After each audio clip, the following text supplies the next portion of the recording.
Assalamualaikum warahmatullahi wabarakatuh. Kembali saya Kiki Barkem menyapa sahabat semua dalam sharing parenting online, dan kali ini saya ingin berbagi tentang tema merumuskan kembali tujuan pengasuhan dan pendidikan anak. Banyak di antara kita yang mungkin menjalankan proses pengasuhan dan pendidikan terhadap anak-anak ini seolah-olah mengalir apa adanya. Lalu kemudian di tengah jalan kita sering sekali ya merasa galau, tidak tentu arah. Ini seperti kita sedang menyetir, kita cuma jalan, terus berjalan. Bahkan ketika jalan tentu kita akan menghabiskan sumber energi ya. Tapi kita tidak tahu kemana tempat yang kita tuju. Atau mungkin di antara kita ada yang tahu kita mau kemana.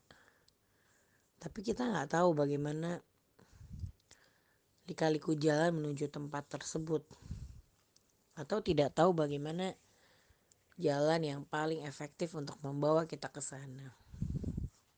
Nah, sebagai keluarga muslim, sayang ya kita melewatkan hari demi hari menjalankan rutinitas pengasuhan, tapi kita tidak tahu apa tujuan akhir yang ingin dicapai dalam proses pengasuhan dan pendidikan anak-anak, dan kemana pos-pos terdekat yang sedang kita tuju. Kebanyakan sih tahu ya hal-hal yang sifatnya visioner tentang tujuan akhir itu, tapi banyak di antara kita yang harus terus belajar untuk mencapai target-target terdekat. Ibaratnya berjalan pakai mobil, tidak hanya kita tahu mau kemana, tapi kita tahu mana jalan yang paling tidak macet. Dan di antara ya pilihan-pilihan itu kita tahu patokan-patokannya. Ya, ini salah satu fenomena ya. Kita mengasuh anak-anak sering sekali mengalir apa adanya tanpa konsep.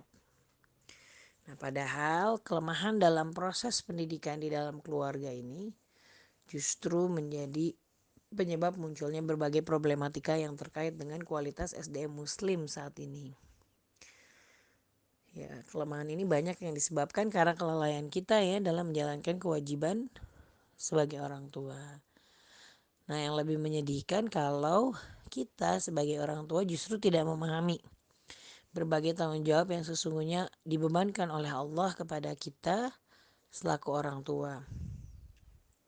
Sementara dalam pandangan Islam, tanggung jawab mendidik anak ini berada di pundak orang tua gitu ya. Sebagaimana tertuang di dalam Al-Quran bahwa Allah memerintahkan kita untuk memelihara diri dan keluarga dari api neraka. Ini ada di surat At-Tahrim ayat 6. Jadi dengan kata lain, kita sebagai orang tua memiliki kewajiban untuk memahami hal-hal apa saja sih yang akan menyebabkan diri dan keluarga terjerumus dalam api neraka. Kemudian kita bersama-sama untuk saling bahu-membahu menghindarkan diri dan keluarga dari hal-hal yang menyebabkan kita masuk ke neraka. Dan dalam konteks peran sebagai orang tua, berarti kewajiban ini otomatis memberikan perintah untuk senantiasa secara aktif. Saya garis bawahi ya, secara aktif. Karena banyak juga yang melakukannya dengan cara pasif. Secara aktif apa? Aktif dalam melakukan bimbingan, penjagaan, pemantauan, serta beragam upaya perbaikan supaya seluruh anggota keluarga ini dapat berkumpul kembali di surga. Tentu kita tidak mau ya menjadi orang yang saling berkasih sayang di dunia, tapi kemudian nanti di akhirat menjadi musuh gitu ya. Nah, makanya kita hanya bisa melaksanakan kewajiban ini kalau memang ada interaksi yang memang kita bangun, yang itu bersifat bimbingan tadi gitu ya, upaya untuk saling mengingatkan dalam kebenaran dan kesabaran gitu ya. Apalagi memberikan peringatan kepada kerabat-kerabat terdekat itu adalah salah satu perintah Allah.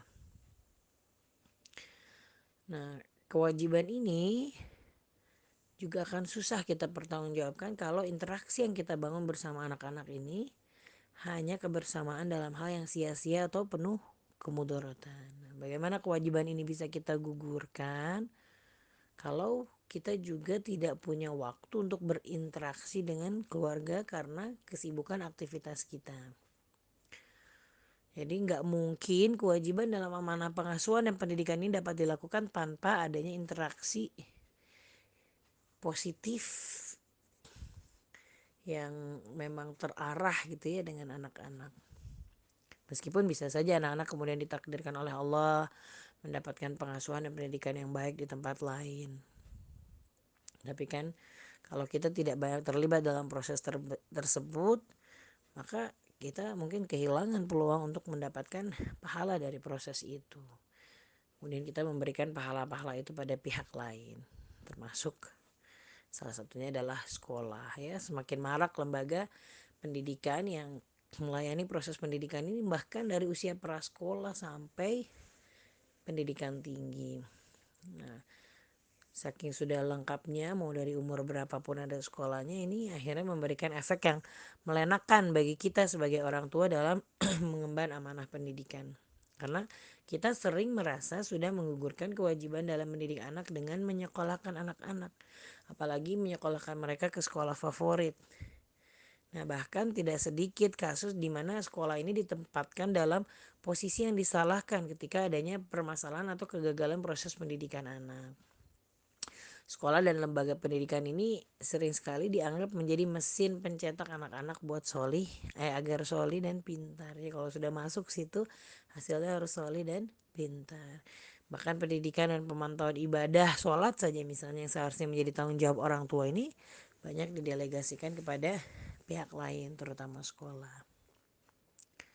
Jadi intinya banyak yang tidak memahami kewajibannya atau mendelegasikan kewajibannya.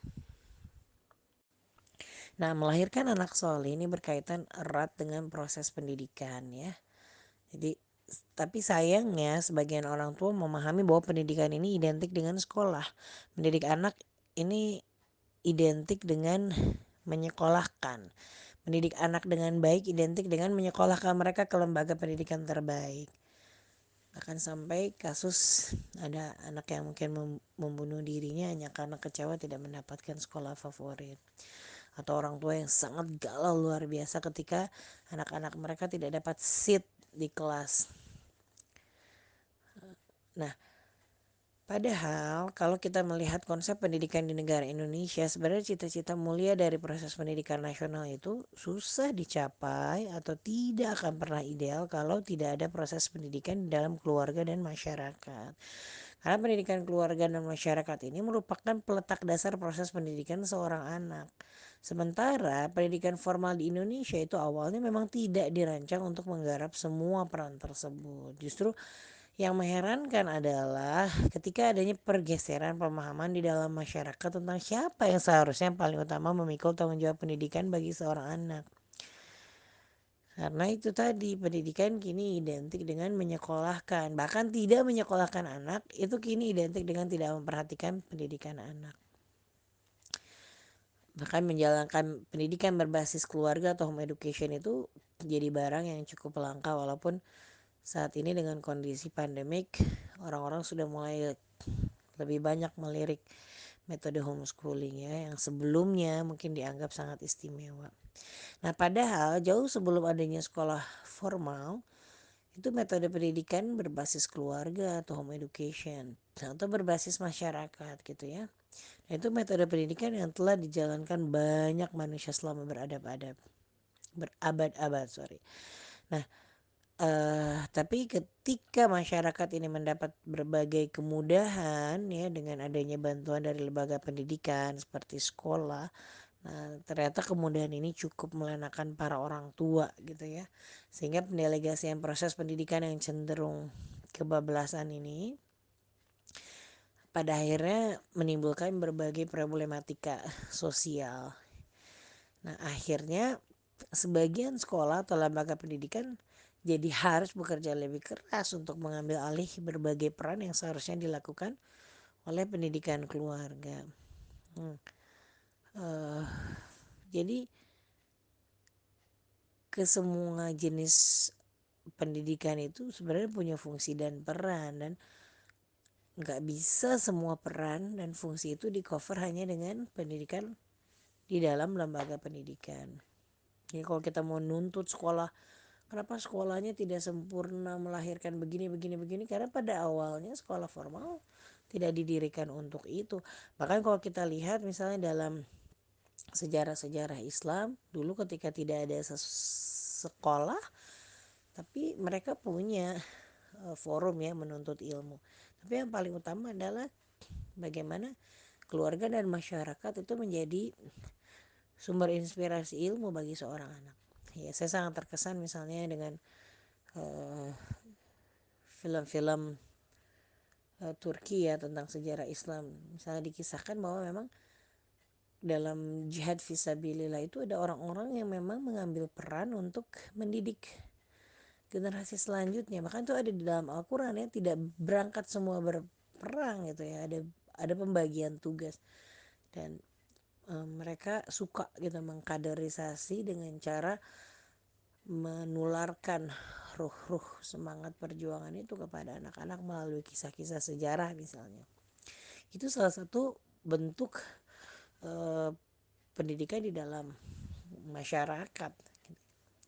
Nah, kalau kita lihat fungsi pendidikan keluarga itu sebenarnya yang pertama adalah membangun fondasi kecerdasan spiritual seorang anak.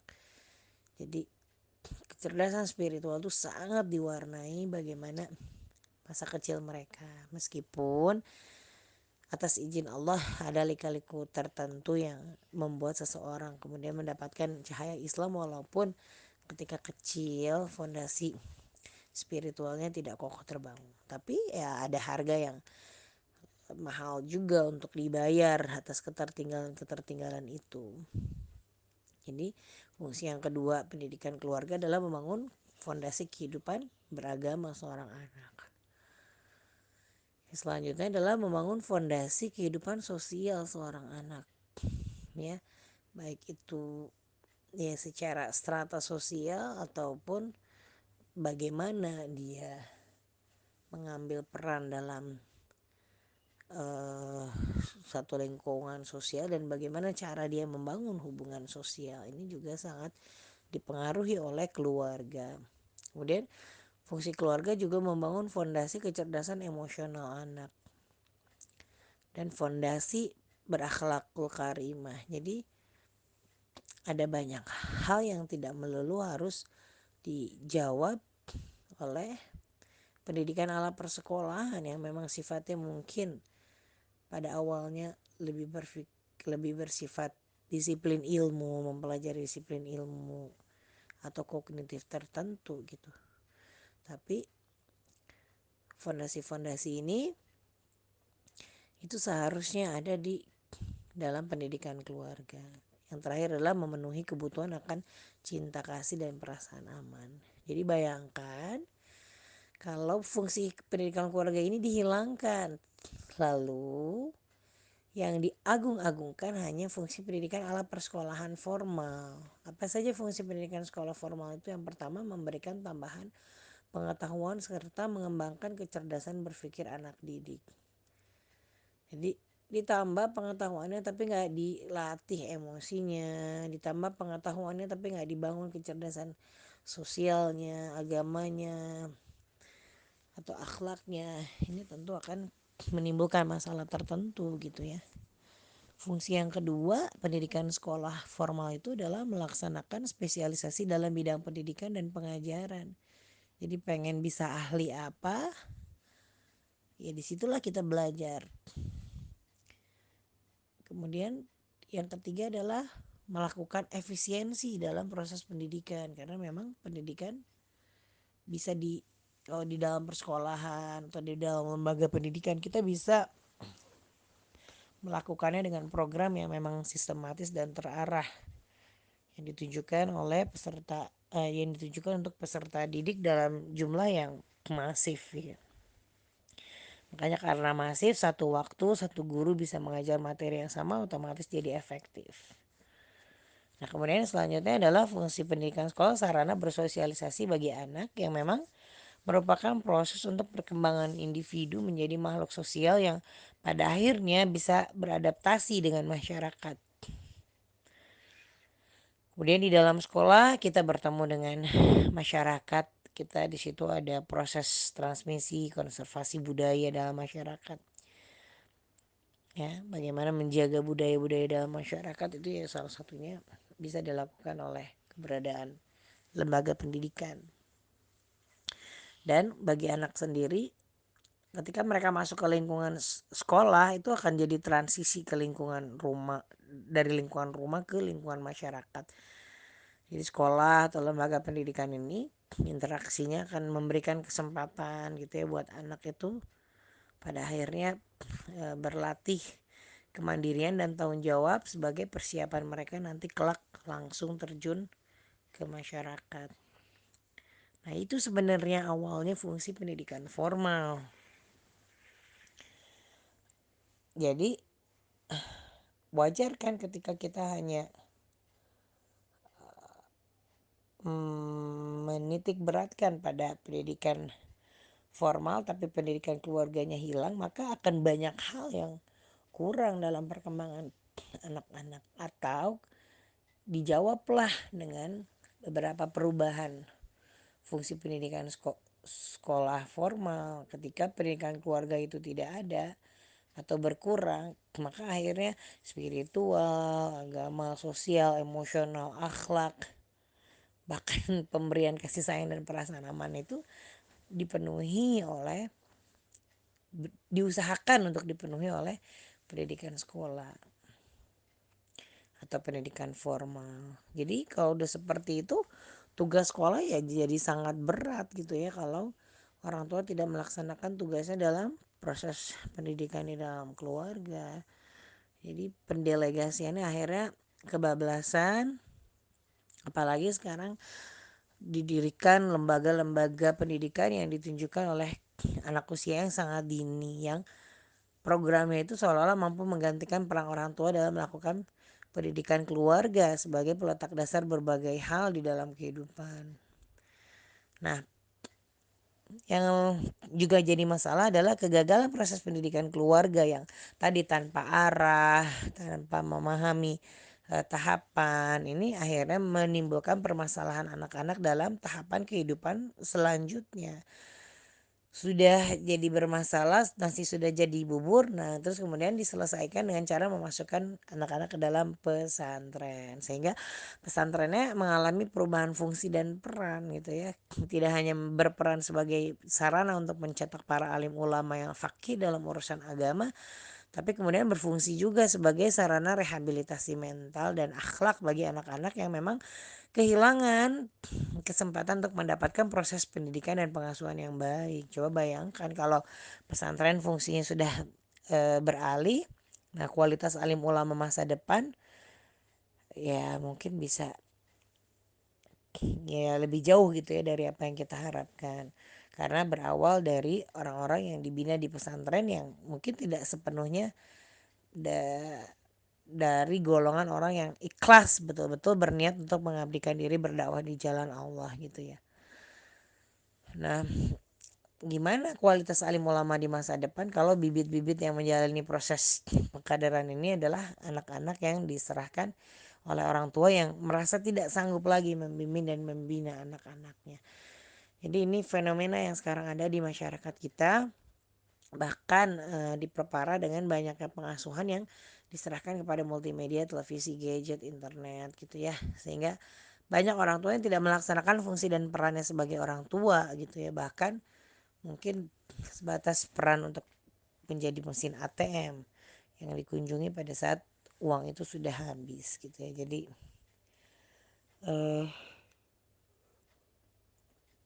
hal ini mudah-mudahan bisa membuka pikiran kita untuk mereorientasi kembali sebenarnya kita tuh ngapain selama ini, ngasuh mereka itu untuk apa, ngedidik mereka itu apa, bahkan menyekolahkan mereka itu untuk apa gitu ya. Nah, ya alhamdulillah dengan COVID ini, pandemi COVID ini membuat kita memiliki kesempatan untuk merenung itu, karena kita melakukan hal-hal yang mungkin tidak biasa kita lakukan. Tiba-tiba kita ada di rumah lebih banyak, tiba-tiba kita terlihat perkembangan anak-anak secara zahir, kita mulai mungkin merasa aduh banyak hal yang tertinggal gitu ya. Nah, jadi ini kesempatan kita untuk pulang, untuk memenuhi hati anak-anak dengan cinta, kasih sayang, untuk membentuk kepribadian mereka dengan memberi perhatian dan keteladanan kita gitu ya, supaya kita bisa membantu anak-anak itu menjadi anak-anak yang berbakti kepada kita di dunia akhirat, sehingga pada akhirnya kita bisa memetik hasilnya. Karena Rasulullah SAW bersabda bahwa tidak ada suatu pemberian yang lebih utama dari orang tua kepada anaknya selain pendidikan yang baik gitu. Jadi jangan sampai kita kesulitan mempertanggungjawabkan di hadapan Allah karena kita melakukan pendelegasian yang kebablasan. Nah, jadi kalau didelegasikan terlalu kebablasan, maka tugas sekolah ini akhirnya jadi semakin berat dan pesantren pun mengalami alih fungsi gitu ya.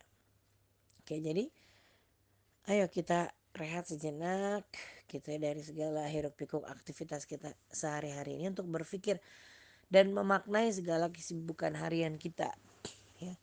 Bayangkan setiap hari mungkin kita heboh ya, selalu drama pagi, sibuk mempersiapkan baju sekolah, bekal sekolah, jadwal anak-anak yang padat merayap, selalu drama pada saat mereka berangkat sekolah, teriak-teriak, bertengkar, dan ada yang harus kena macet mungkin ya setiap pagi.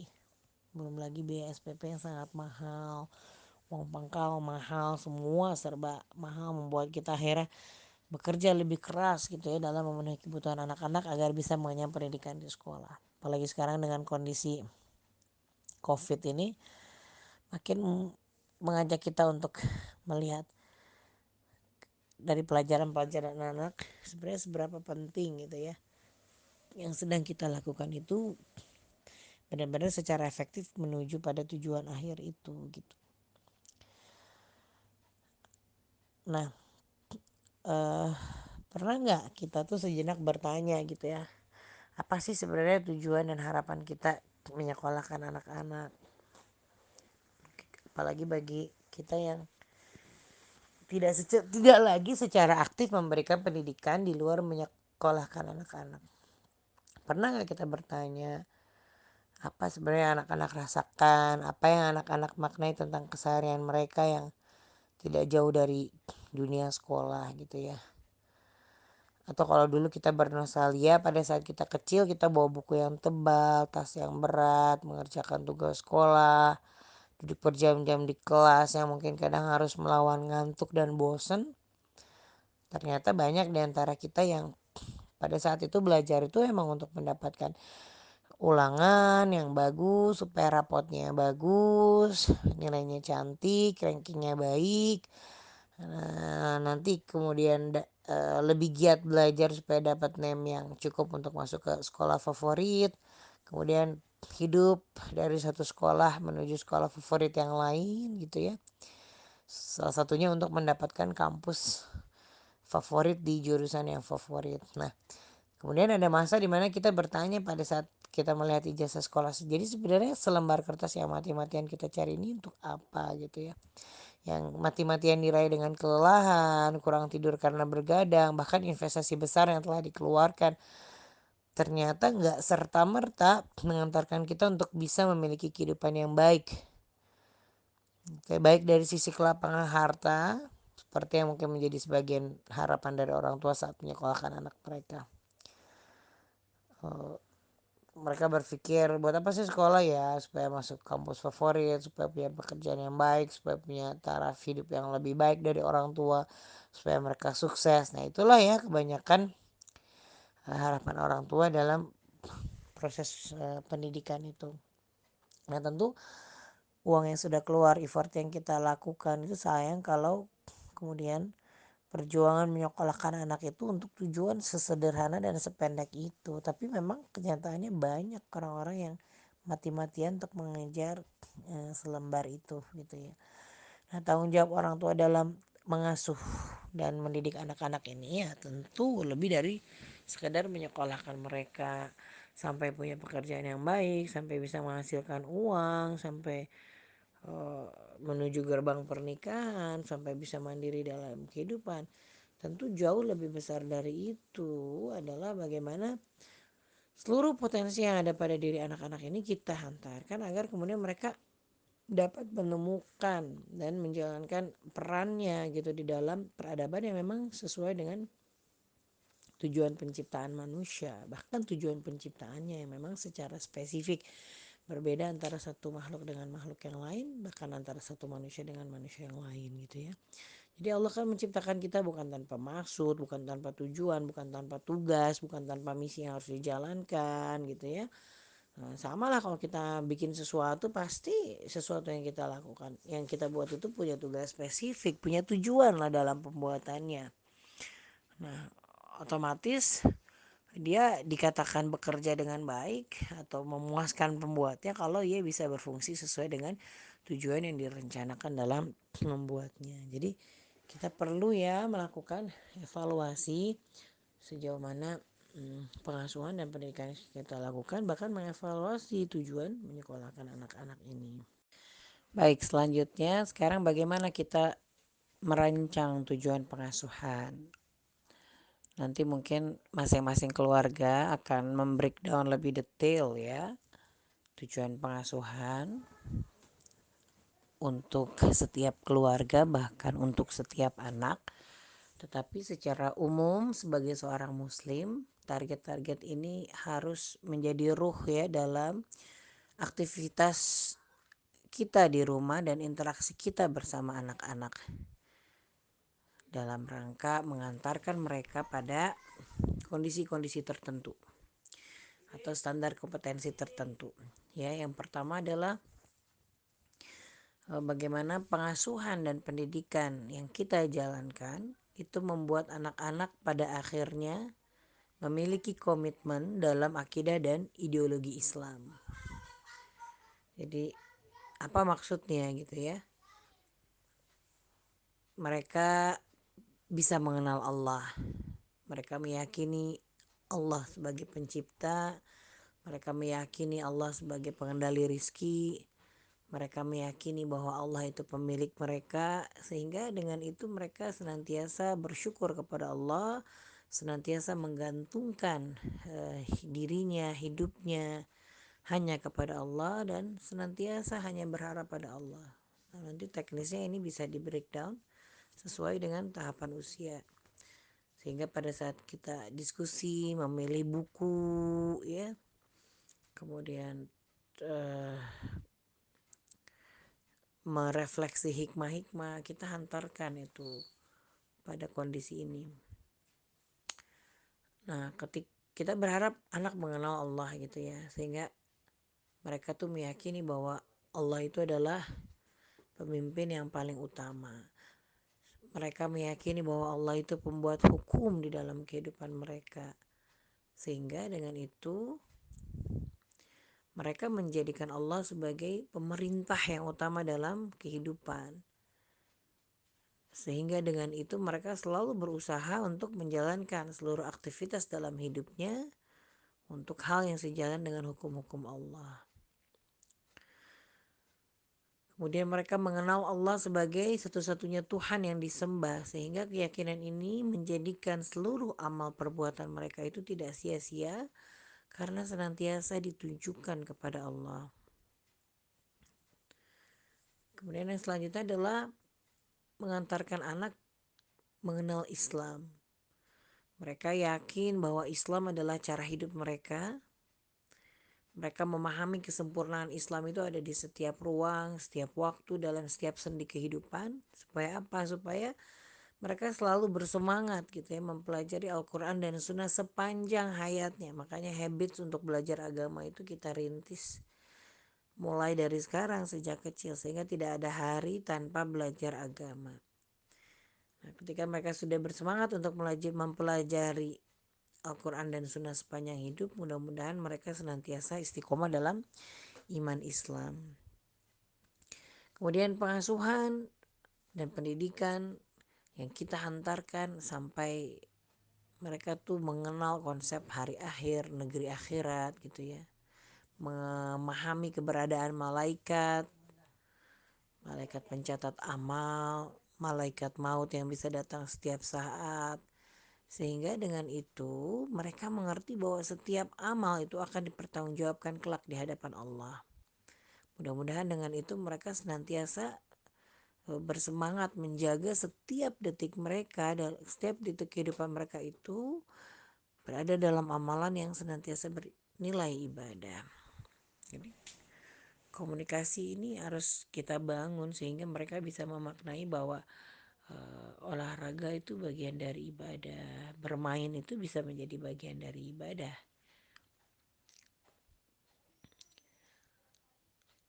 Kemudian membuat mereka menyadari bahwa setan dan bala tentaranya adalah musuh yang nyata bagi mereka gitu, sehingga mereka berusaha untuk melawan, menjauh setan serta perbuatan-perbuatan apa saja yang menjadikan mereka itu bisa bersahabat dengan setan yang kita harus sampaikan gitu, sehingga mereka tidak menjadi budak-budak setan. Kemudian yang selanjutnya adalah mengantarkan anak agar berkomitmen dalam hal syariah. Salah satu caranya adalah membuat anak mengenal Rasulullah SAW, membuat mereka paham bahwa di dalam diri Rasulullah itu terhadap ada teladan yang utama, sehingga hanya dengan meneladani Rasulullah kita bisa menjalankan Islam dengan sempurna. Hanya dengan mengenal kehidupan Rasulullah SAW kita akan bisa gitu ya berusaha mengamalkan sunnah dalam setiap sendi-sendi kehidupan, bahkan pada hal-hal kecil keseharian. Kemudian yang selanjutnya adalah mengantarkan agar mereka memiliki komitmen dalam akhlak-akhlak yang sesuai dengan nilai Islam. Ini akhlak-akhlak sesuai dengan nilai Islam ini kita bagi dalam beberapa hal. Yang pertama akhlak yang baik terhadap Allah gitu ya. Sedemikian hingga diwujudkan dalam bentuk membangun kedekatan kepada Allah. Jadi kita hantarkan anak-anak ini pada akhirnya supaya menjadi hamba yang dekat dari hal-hal yang mungkin sederhana gitu ya, mengaplikasikan doa-doa harian, senantiasa berdoa kepada Allah atas apa yang kita butuhkan dan kita harapkan.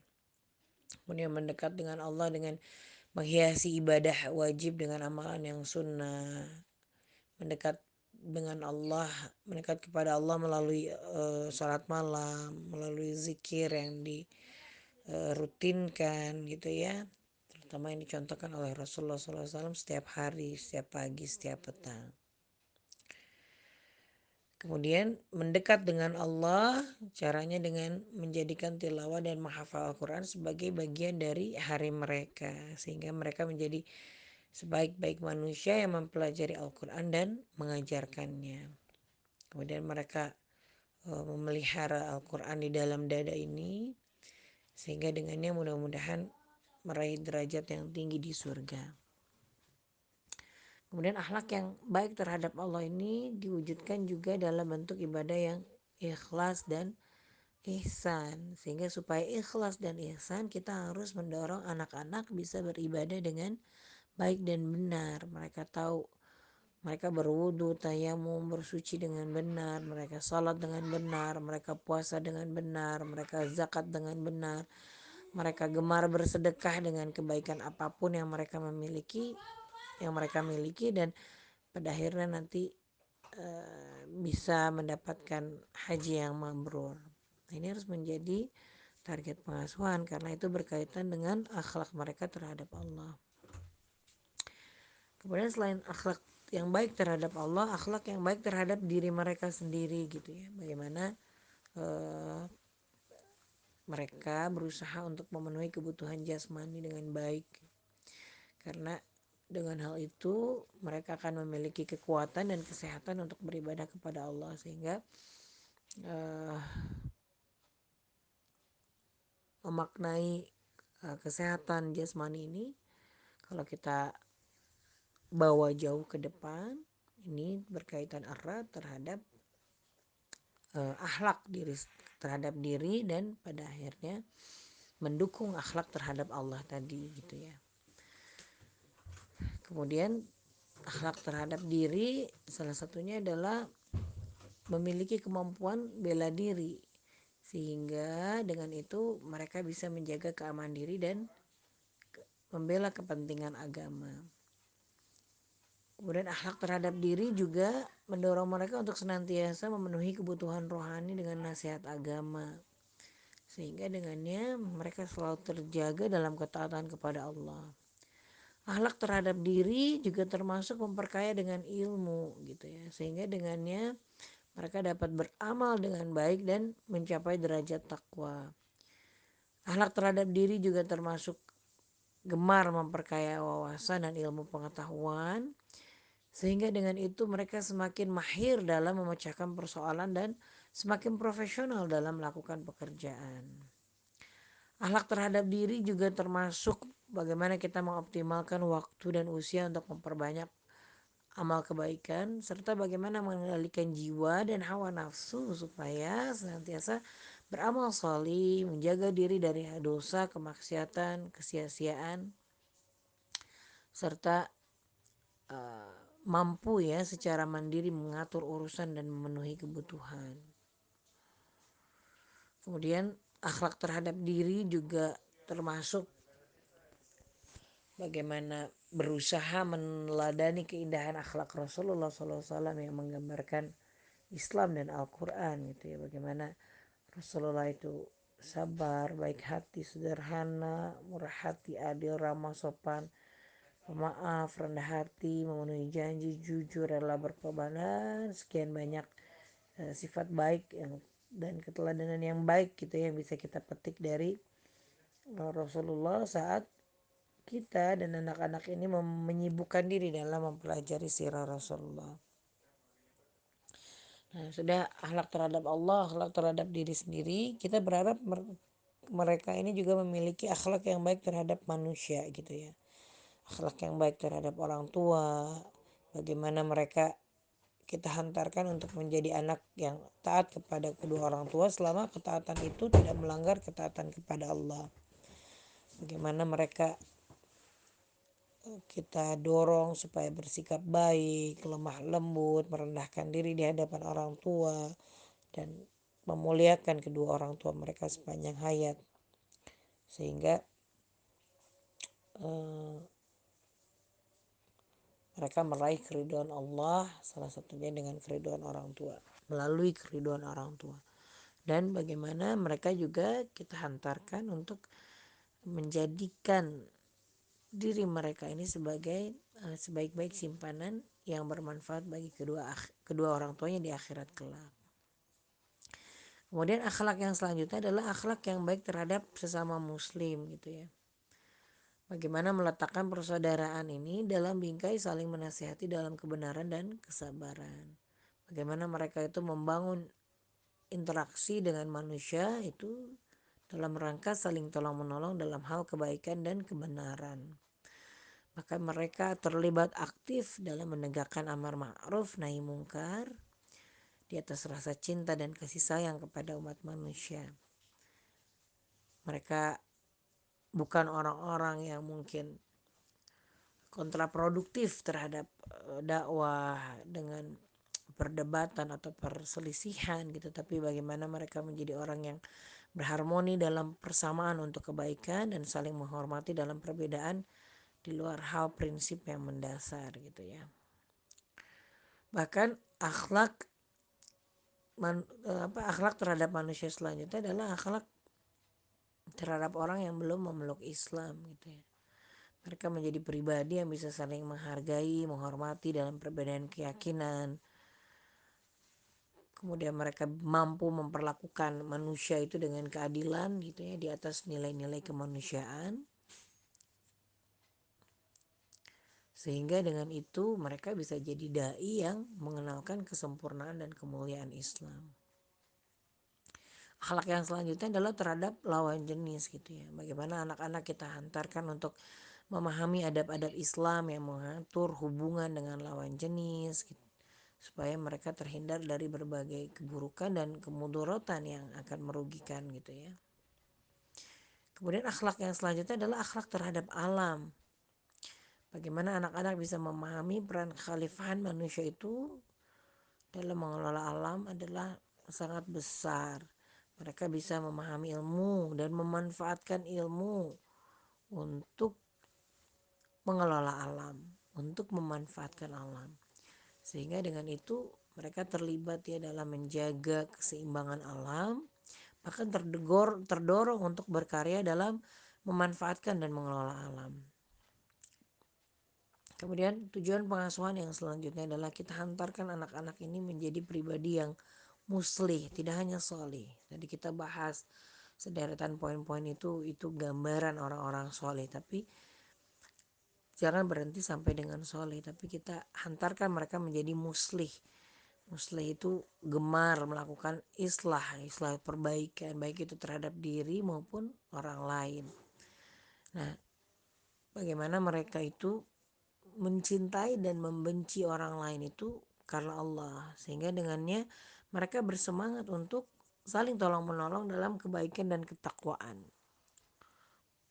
Dan karena rasa cinta mereka terhadap orang lain, maka mereka menghindari sikap tolong menolong dalam hal keburukan dan kemaksiatan.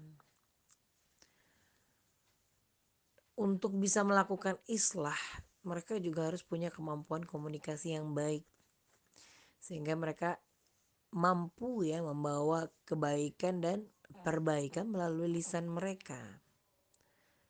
Mereka juga kita hantarkan agar mampu bekerja bersama dalam sebuah amal jama'i.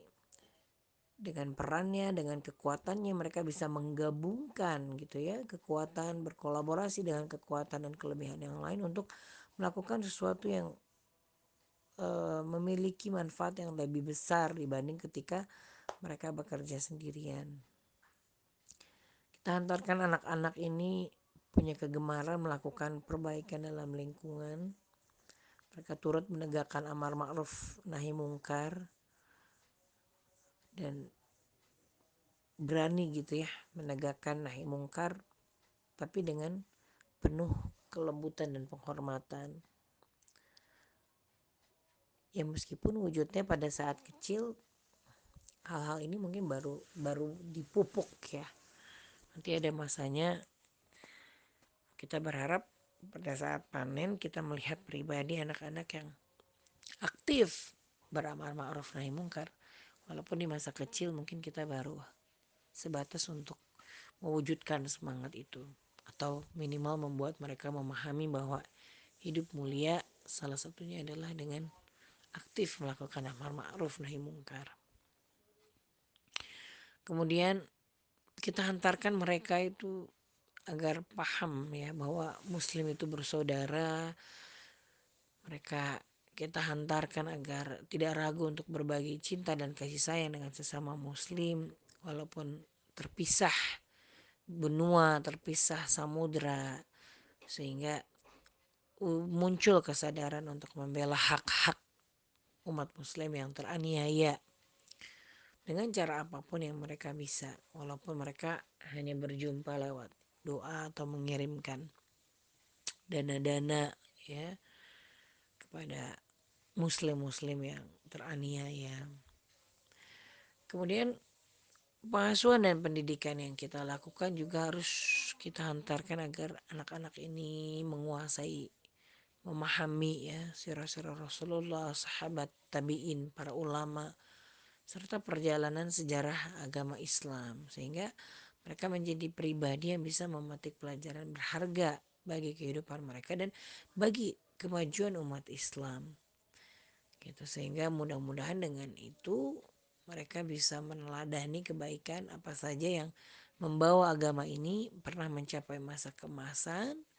Kemudian mereka juga mengetahui kesalahan-kesalahan apa saja yang kemudian membuat lahirnya keburukan dan keterpurukan umat Islam saat ini, sehingga mereka bersemangat pada akhirnya membangun kembali kejayaan Islam dengan cara apapun yang mereka mampu, sesuai potensi yang Allah titipkan kepada mereka. Nah, dalam pengasuhan dan pendidikan yang kita lakukan, kita antarkan anak agar memahami sejarah peradaban dunia. Jadi kalau tadi peradaban Islam, sejarah Islam, ini peradaban dunia, sehingga mereka bisa memetik kebaikan apa saja yang sesuai dengan syariat Islam dalam mengantarkan kejayaan atau peradaban suatu bangsa.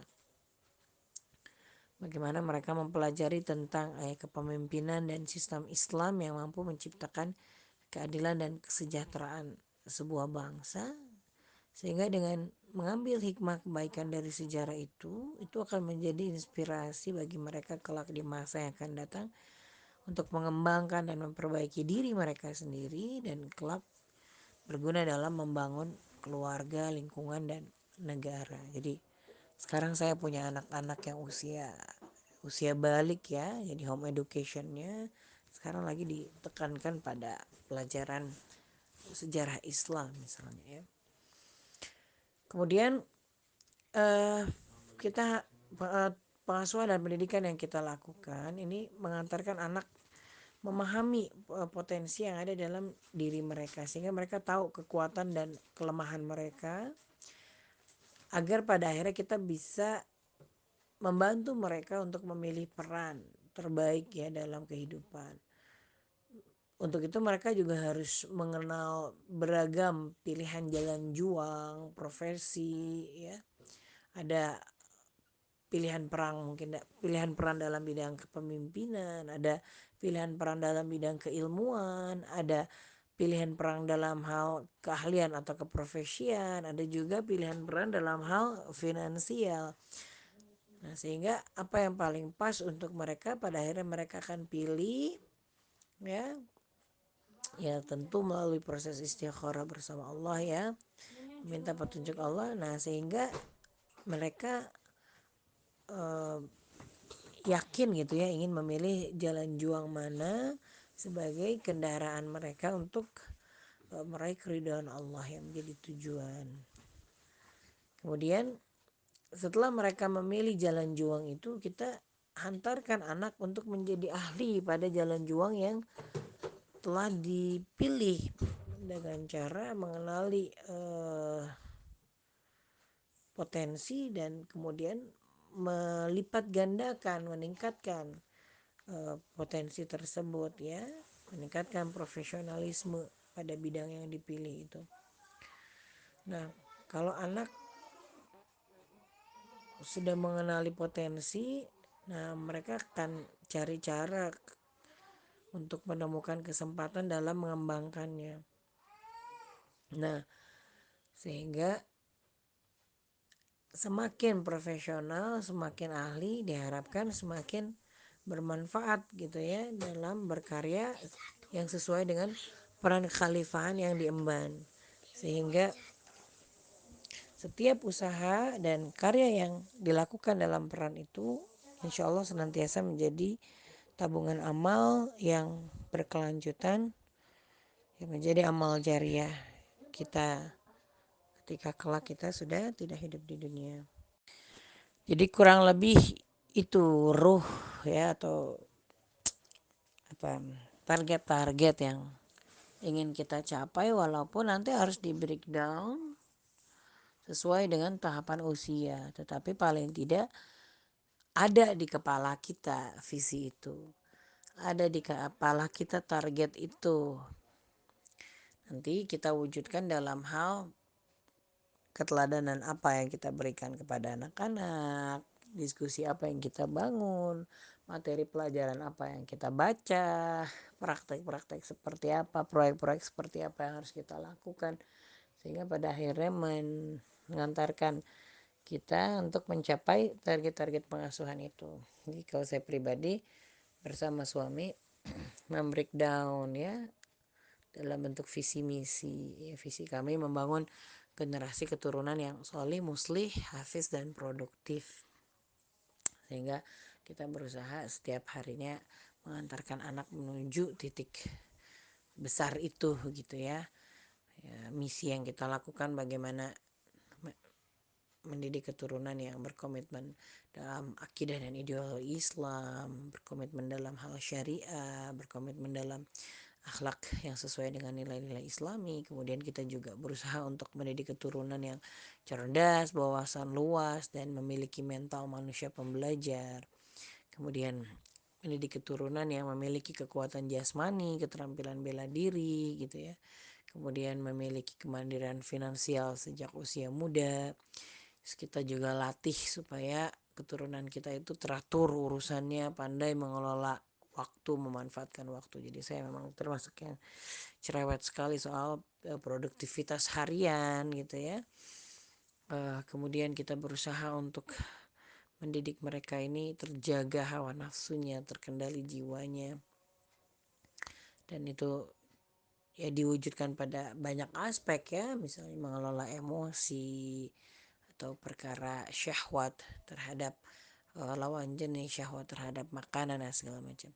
Kemudian kita berharap anak-anak melakukan islah pada dirinya dan orang lain, melakukan islah pada lingkungan dan alam sekitar, bahkan melakukan islah pada dunia Islam. Amin, mudah-mudahan kelak bisa terwujud, walaupun hari ini mungkin baru sebatas kita